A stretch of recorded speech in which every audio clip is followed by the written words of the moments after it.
that's kind of the question that arose from last night because I saw people throwing it out there on Twitter, and I wanted to ask you it. Who are the real Canucks? Because last night, like, I don't know, I saw some people being like, well, they just won another game. They're up to 24 wins on the season. Is this them? And like last night wasn't indicative, I don't think, of who the real Canucks are. I think it maybe added a piece of the puzzle, but I feel like that piece of the puzzle was already there and maybe it was just a tracing and now we actually found the piece. I don't know what I'm saying at this point, but I don't know. Like that game didn't tell me a ton, but I feel like we have a pretty good grasp on who this team really is. So Harmon, who are the real Canucks? Well, you said you think you have a pretty good grasp. I do. I think so. Elaborate. Well, I've kind of said it over the past few months. Like they started the season so hot in October, and then they played a ton of games in November. Started to get, there was all the conversation about fatigue and all this other stuff about, the November schedule being so difficult. And we kind of talked about, especially with Talk It, we talked about how well good teams play through that and good teams learn how to play tired. And you talk to Ian Cole, a guy who's been on so many playoff teams for so many years, and he was really critical of the team during that time. He said, like, we need to learn how to play tired. It's not an excuse at this point. It can't be an excuse in the NHL. So they played 500 hockey during November. Then December, the schedule lightens up, and all of a sudden they're back to playing a lot better. Then there's different issues with the power play and stuff. So they are a team, I think, that can beat bottom feeder teams with little effort, as we saw last night. And I think we knew that all season. I think we've known that.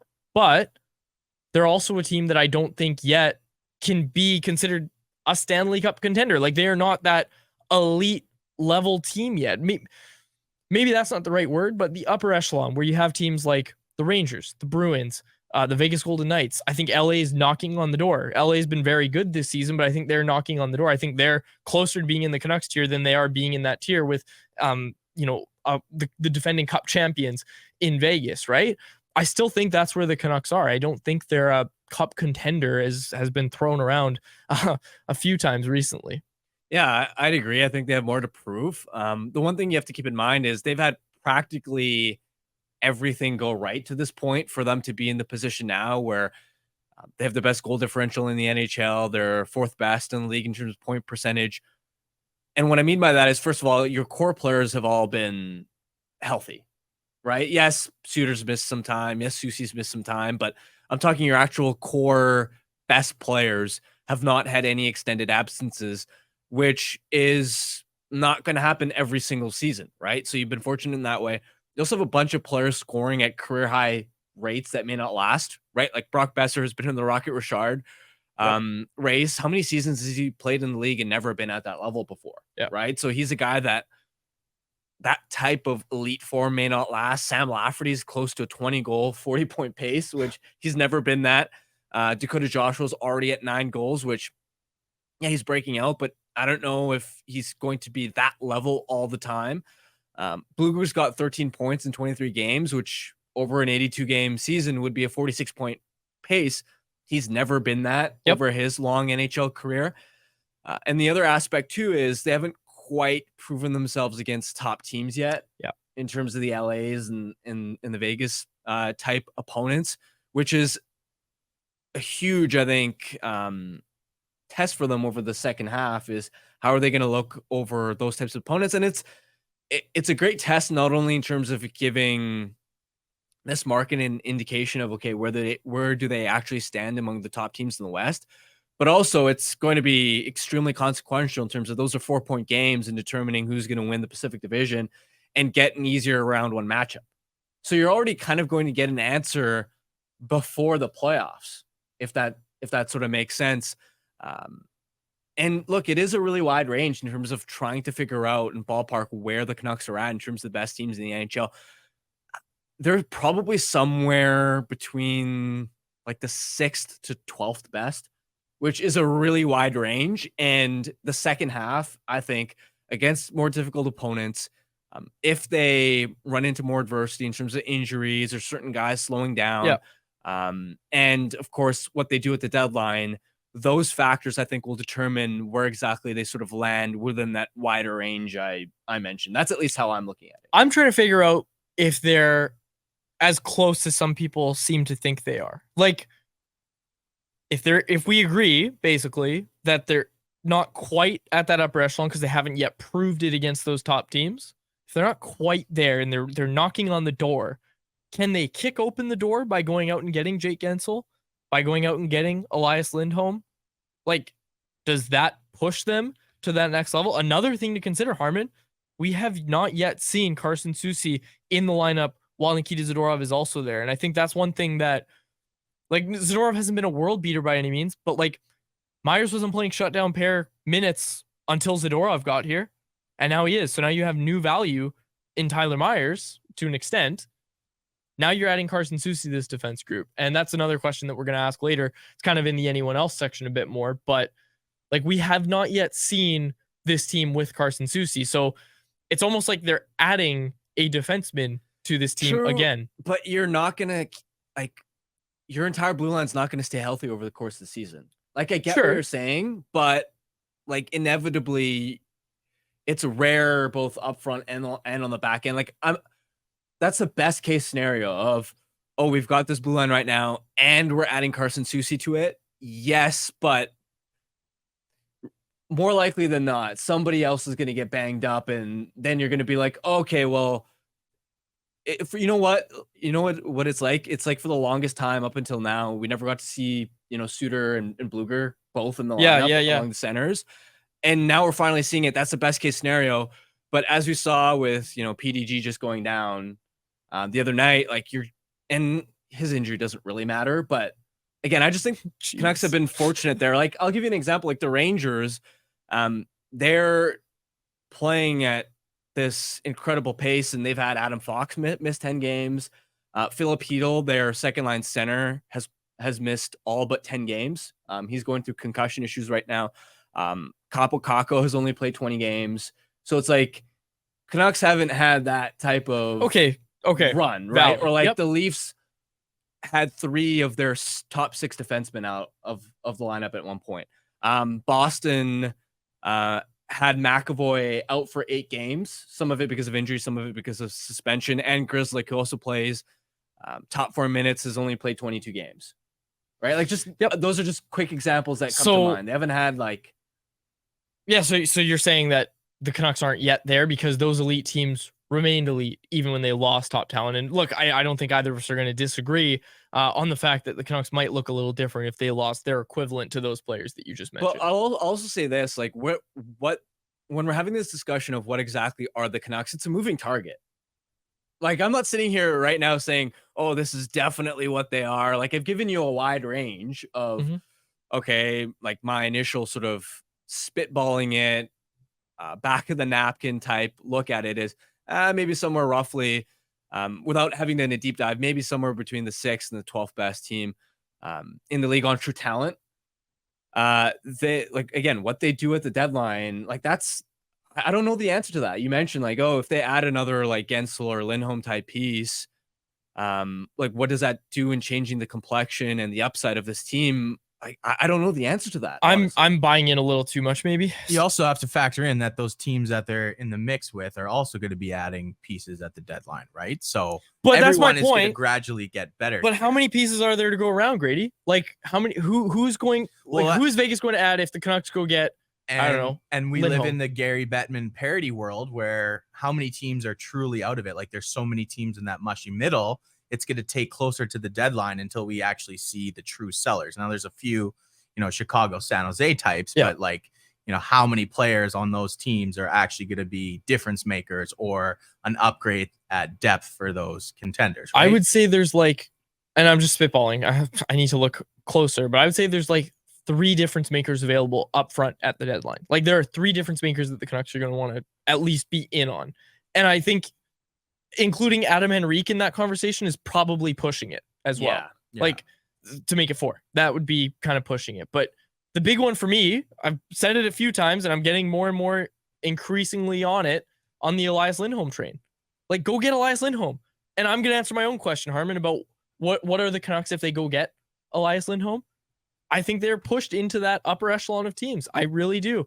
I think if you go get Elias Lindholm or whoever, like a guy who can play on Elias Pettersson's wing, That's what I'm looking for. Or a guy who can play center, as I've talked about Elias Lindholm so many times. But I look at it and I say, okay, if you can go get Elias Lindholm, you're getting a guy who can play with Elias Pettersson and theoretically make Elias Pettersson even better. A guy that was dominating at the start of the season, that we've seen dominating in years past. And again, second shout out in as many days, Tyson Cole, our guy at CanucksArmy, he's working on a deep dive right now. And we were talking about the idea this morning. And the argument is that Elias Pettersson's line mates haven't just been average, they've been on the wrong side. Like they have been bad all season long. His line mates have not been enough for Elias Pettersson. And at the start of the season, he was kind of dragging them into the fight.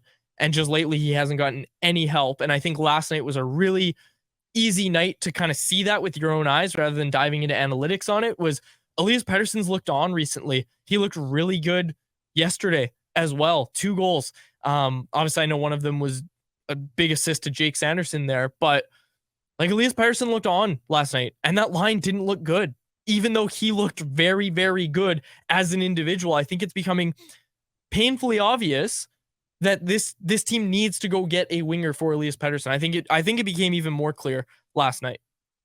Yeah, and it becomes really interesting because the idea of, okay, are we going to make a big push for one of these, one of the biggest names, a Lindholm or a Gensel? The thing you have to try and weigh is not just where are the Canucks at and are they a contender, but also big picture. You almost have to do, I think, a study at the history of teams that have gone out and, let's say, paid a first-round pick for Timo Meier. New Jersey kept Meier, yeah. So that's a little bit different, but paid a first-round pick for a rental. Oh, sure. Okay, sorry. I thought you were getting at extending them once they. My apologies. Yeah. Continue. And I mean, look, in some cases, the idea of chasing a rental has worked out. I mean, Vegas picked up, like Barbashev was a pure rental. They win the cup and then they extend him, right? So in some cases it has worked out, but you go back over the last 5 years and there are a lot of actual, like, legit cup contenders that gave up let's say a first, got a player back, rental just for one playoff run, and for whatever reason it didn't work because it's so, like, this idea that anything can happen in the playoffs, it somewhat does apply, especially in the first 2 rounds, where think about how many kicks at the can it took a team like Tampa Bay to finally push through and win. How many kicks at the can it took Washington to finally win. How long St. Louis was consistently in the playoff picture before they finally sort of broke through. And that's where teams, like some teams have taken a different approach to, okay, we're a cup contender. What are we going to do at the deadline? Where a team like Carolina, for instance, is completely unconventional, where they don't make big deadline splashes. Colorado, when they won the cup, they did a little bit differently, where they gave up future assets, but they tried to target players that they could keep, right? Arturi Lehkonen, for instance, was like this middle six, energetic sort of play driver for the Canadiens. They went out and poached him. Great pro scouting job because he's, broken out. He ended up scoring 8 goals and 14 points in 20 games in a playoff run. And last season had 51 points in 64 games. They signed him and he was a pending RFA and extended him long-term, right? So it's like, is that type of opportunity, can you think outside of the box and find that type of player? Because Lehkonen's a great example in that year of, people weren't talking about him as a trade deadline acquisition. Everybody was like, okay, the Avs need another winger. They need extra scoring. They're too top heavy. They went a little bit outside of the box and targeted a guy, paid a hefty price for Lehkonen, but ended up being worth it because he was a great stylistic fit and they got to keep him for multiple years. And now he's still a fixture in their top 6. I wonder, man. I know we have to get close to the deadline, but I saw this tweet and we'll get to anyone else. No, actually, yeah, bring up the tweet. Yeah, thanks, Grady. This tweet from Chris Johnson, who I found out writes at The Athletic because of this tweet. He wrote this in The Athletic. He speculated that the Avs are the most logical destination for Elias Lindholm. When it comes to price, he speculated that a first-round pick and Bowen Byram should do it. Yeah, you think a first round pick and Bo and Byram should do it? So my point, Harmon, the reason I bring this tweet up is A, I don't think the price is gonna be that high, and you and I talked off air. You agree with me that the price probably isn't going to be that high for Elias Lindholm. But when you look at what the Canucks would have to give up for Elias Lindholm, I don't know, because I find it so interesting based on, well, do you think you're going to be able to extend him? Do you want to extend him? Do you want to extend Jake Gensel? Like, are you going to be able to do it? And off air, you and I were talking about the idea of shipping out Garland and Kuzmenko in the offseason. And then that's where you get your 10 million from, and you can afford basically whoever you want when it comes to the wingers. I just find that price, obviously, I think it's too high. I know we're still a couple months out. Trade deadline is March 8th. I just find it interesting to start thinking about, okay, what would it actually cost for the Canucks to go get this guy? And I know it's too early. Yeah, to me, they still have to prove a little bit more. And you also have to think about, okay, if you are going to, let's say, acquire a Gensel or Lindholm, and the idea is, okay, we can trade for this guy and then ship, let's say, Garland and Kuzmenko out and then re-sign them. Philosophically, you're kind of changing the sort of cap structure of your team, because you would then have another player making a boatload of money. Mm-hmm. Plus Pettersson would then be going from 7.35 to whatever monster number he's going to make on his next deal. Philip Hronek goes from a team-friendly number, I think he's below 5 million right now, to whether it's a number that starts with 7, or Frank really thinks that it could be a cap hit that starts with 8. Yep. I mean, Miller makes 8. So then all of a sudden, the cap's going to go up. So you do end up with a little bit more flexibility, but you end up with a really OEL top buyout heavy next year. The next year. Yeah. You end up with a really top heavy cap structure. And this was the conversation that you and I had and you were more of a guest host on the show at that time, but when it was like, well, they can't pay Bo Horvat, JT Miller, and Elias Pettersson. You're not going to lock up $8+ million in 3 centers. Like, you're not going to do that. So you're right. Like, what's Elias Lindholm going to cost on the open market? Because that helps you kind of figure out your answer. And the fact that, like I said, you've got the OEL buyout in years 2025 and 2026, right? To worry about. You also have Myers and Zadorov coming off the books, and you effectively would have to replace, 5-6 defensemen, which can be done, but it's more money that you just have to allocate. The more we have these conversations, the more I just go back to all of the conversations that we've had about how important it is that, like, Tom Willander hits, right?